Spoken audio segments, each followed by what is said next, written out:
Back here on pregame with Jeremiah Jackson. Jeremiah, good to see you. How we doing? Good to see you. Doing good. Happy to be in Hartford. You like it here, right? You like hitting here? Oh yeah, it's a great place to hit. You can see the ball. The ball flies. I'm excited. A couple times last year you hit a home run here, some extra base hits. You had four extra base hits last year in that series here. What is it about this place that you like to hit in so much?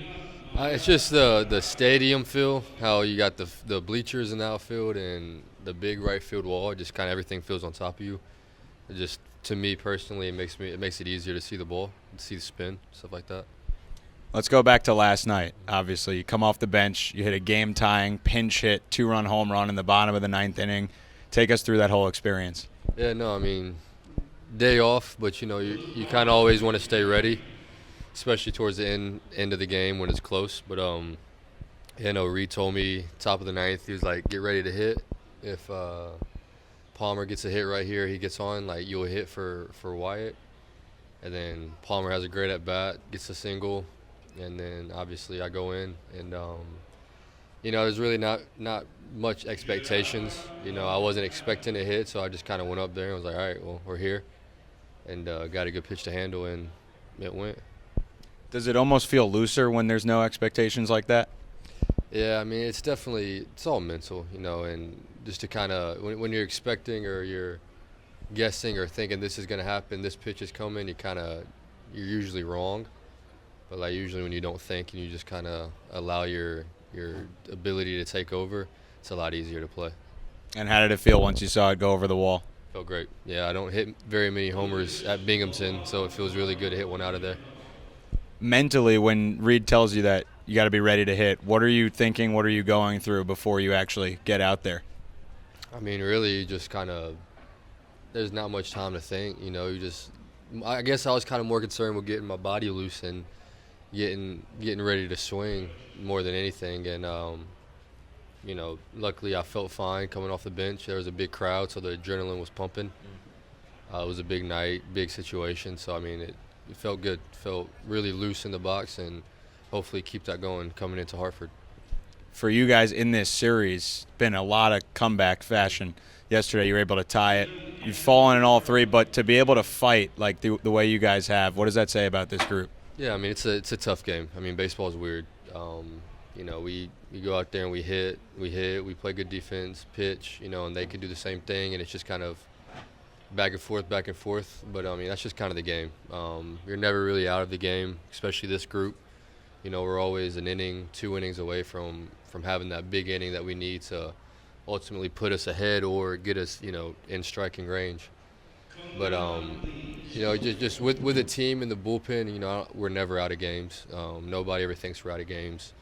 If we have a slow start, it doesn't really matter. We kind of just battle and just have good at-bats and then hopefully, have a rally going. And then for you now, 10 home runs leads the team. What's allowed you to tap into that power, which you've had your whole career? Yeah, I mean, just the game, kind of getting better pitches to hit, being a little bit more, relaxed in the box, and just, honestly, I don't know. It just kind of happens. That's just how the game is. Some days you'll be hitting the ball 400 feet consistently, and then there's other days where you struggle to see the ball.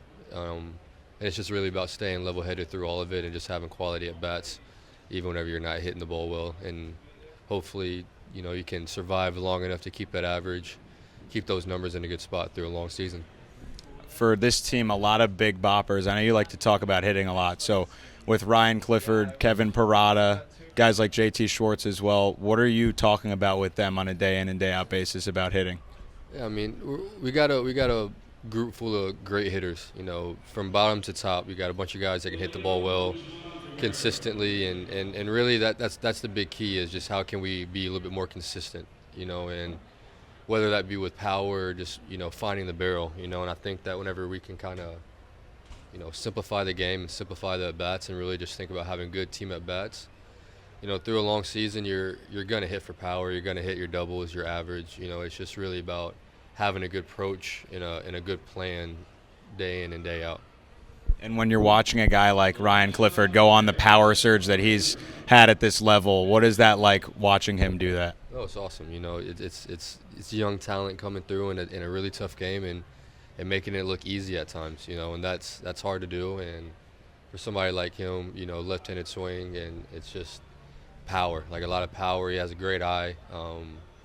He's got a lot of good things going on in the box and defensively, and he's a great person. So it's fun to watch and fun to see him succeed, and especially at this level.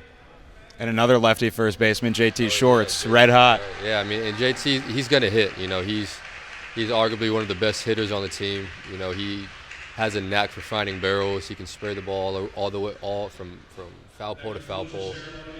What JT can bring to the table, and same with Cliff is, just it's good baseball. It's good pure hitting. Even when Cliff's not hitting for power, he's got a good eye. He's always in good at bats. He's taking good pitches that are just off. He'll take them. And when he's locked in and he's making those contacts, it's ridiculous. It's special. Both of them for sure. And then switching over defensively for you, Brandon Sproat pitching tonight. He's selected to represent the Mets in the Futures game coming up in a couple weeks. What's it like to play defense behind a pitcher like that? No, it's awesome. Like I said, we have a really, really good staff over here. Sproat, really good arm. I've played with a lot of good arms, and he's got some of the best stuff I've seen. He comes at you like he's not scared to throw his stuff over the plate. It's good to have pitchers who just come in and fill up the zone, those strikes. Keeps the defense on their toes, ready to go, ready to make plays. Always appreciate the time, Jeremiah. Thank you. Appreciate y'all having me.